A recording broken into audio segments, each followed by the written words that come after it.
कोविड-19 की तीसरी लहर के बीच देश में पहली बार एक दिन में कोरोना के 2 लाख से ज्यादा मामले सामने आए हैं। भारत में बुधवार 12 जनवरी को कुल 2,45,525 कोविड केस और 379 मौतें दर्ज की गईं। इस दौरान 84,479 लोग ठीक भी हुए हैं।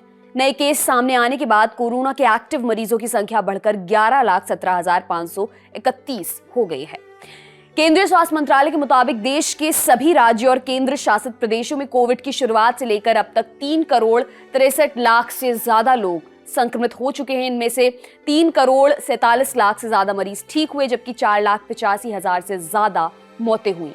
मंत्रालय ने बताया कि 30 दिसंबर को कोरोना पॉजिटिविटी रेट 1.1% था, जो बढ़कर 12 जनवरी को 11.05% हो गया। अधिकारियों का यह भी कहना है कि महाराष्ट्र, दिल्ली, यूपी, कर्नाटक, तमिलनाडु और केरल में कोरोना के लगातार बढ़ रहे केसेस चिंता का विषय बने हुए हैं। महाराष्ट्र में बुधवार को कोरोना के 46,723 नए मरीज मिले। इस दौरान 32 संक्रमितों की जान चली गई। अब राज्य में कुल एक्टिव केसेस बढ़कर 2,40,000 से ज्यादा हो गए हैं। इससे पहले मंगलवार को प्रदेश में 34,424 केसेस सामने आए थे। दिल्ली में पिछले 24 घंटों में 27,561 नए कोरोना मामले सामने आए हैं। साथ ही एक दिन के भीतर 40 मरीजों की मृत्यु की पुष्टि हुई है। हालांकि 24 घंटे में 14,957 लोग डिस्चार्ज भी हुए हैं। आंकड़ों के मुताबिक इस समय दिल्ली में कोरोना संक्रमण दर 26.22% है।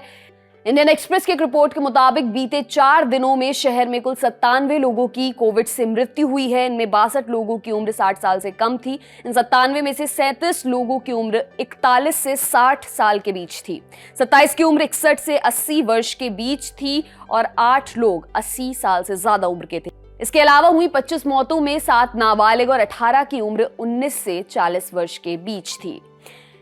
बीते 24 घंटे में चुनावी राज्य उत्तर प्रदेश में कोरोना के 13,592 नए मामले दर्ज किए गए हैं। राजधानी लखनऊ में सबसे ज्यादा 2,181 केस, नोएडा में 1,992 और गाजियाबाद में 1,526 नए मामले सामने आए हैं। राज्य में बीते 24 घंटे में 3 कोरोना संक्रमितों की मृत्यु की खबर है, जबकि 700 मरीज ठीक भी हुए हैं। आंकड़ों के मुताबिक यूपी में कुल सक्रिय मामले 57,355 हो गए हैं। उधर अगर पंजाब की बात करें तो यहां कोरोना के 6,344 नए मामले सामने आए हैं। यहां कोरोना संक्रमण से 10 लोगों की मृत्यु हो गई है। राज्य में एक्टिव केस की संख्या की बात करें तो यह आंकड़ा 26,781 पर पहुंच गया है। कर्नाटक के बेंगलुरु में कोविड के मामले तेजी से बढ़ रहे हैं। बेंगलुरु में 24 घंटे में 15,617 नए मामले दर्ज किए गए हैं। पूरे राज्य में इस समय पॉजिटिविटी रेट 10.96% और एक्टिव केसेस 93,000 हो गए हैं। इस दौरान 10 कोरोना संक्रमितों की मृत्यु की खबर है, जिनमें 6 बेंगलुरु से हैं।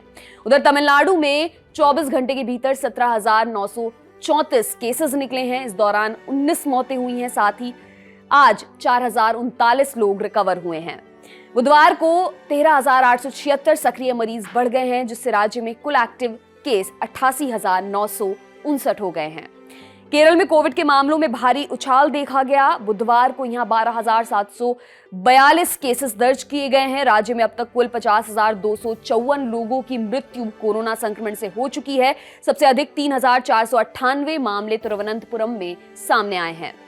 केंद्रीय स्वास्थ्य और परिवार कल्याण मंत्रालय की रिपोर्ट के मुताबिक भारत में ओमिक्रॉन संक्रमितों की संख्या भी 5,000 के पार हो गई है। देश में अब तक कोरोना के नए वेरिएंट ओमिक्रॉन के 5,488 मामले दर्ज किए गए हैं। महाराष्ट्र 1,281 केसेस के साथ सूची में सबसे ऊपर है। वहीं दूसरे स्थान पर राजस्थान है 645 केसेस के साथ। इसके बाद दिल्ली में अब तक ओमिक्रॉन के 546 मामले सामने आ चुके हैं। इसके अलावा कर्नाटक 479, केरल 350, पश्चिम बंगाल 294, उत्तर प्रदेश 275, गुजरात 236, तमिलनाडु 185 और हरियाणा 162 ये मामले इन राज्यों में सामने आ चुके हैं। हालांकि अब तक मिले ओमिक्रॉन के कुल मरीजों में से 1,805 ठीक हो चुके हैं, यानी देश में इस समय ओमिक्रॉन के 3,063 केसेस हैं। इंडिया टुडे के वरिष्ठ पत्रकार राजदीप सरदेसाई ने भारत में तेजी से बढ़ रहे कोरोना मामलों को लेकर अमेरिका की मिशिगन यूनिवर्सिटी की डेटा साइंटिस्ट भ्रमर मुखर्जी से बातचीत की। इस दौरान भ्रमर मुखर्जी ने बताया कि भारत में कोरोना वायरस का पीक कब तक आ सकता है, उन्होंने कहा, हम जो देख रहे हैं वह जनता के नजरिए से थोड़ा आश्वस्त करने वाला है। हमने दिल्ली, महाराष्ट्र, पश्चिम बंगाल जैसे राज्यों में जल्दी ही ज्यादा केस देखे। यहाँ कोरोना चरम पर पहुंच गया। अगले 7 या 10 दिन में हम देखेंगे कि कोरोना के केसेस कम हो सकते हैं। दिल्ली में पॉजिटिविटी रेट वास्तव में थोड़ा कम हुआ है। मुझे आशंका है कि अगले 7 दिनों में कुछ राज्य चरम पर होंगे। भ्रमर मुखर्जी ने आगे कहा, मुझे विश्वास है कि फरवरी तक लहर खत्म हो जाएगी। हालांकि सभी मॉडल संभावनाओं और मानव व्यवहार पर निर्भर करते हैं।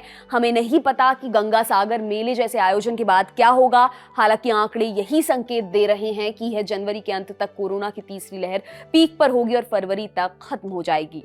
आपके लिए ये तमाम जानकारी जुटाई है हमारे साथी अभय ने। मेरा नाम है दिव्यांशी। देखते रहिए दी लल्लन टॉप। शुक्रिया।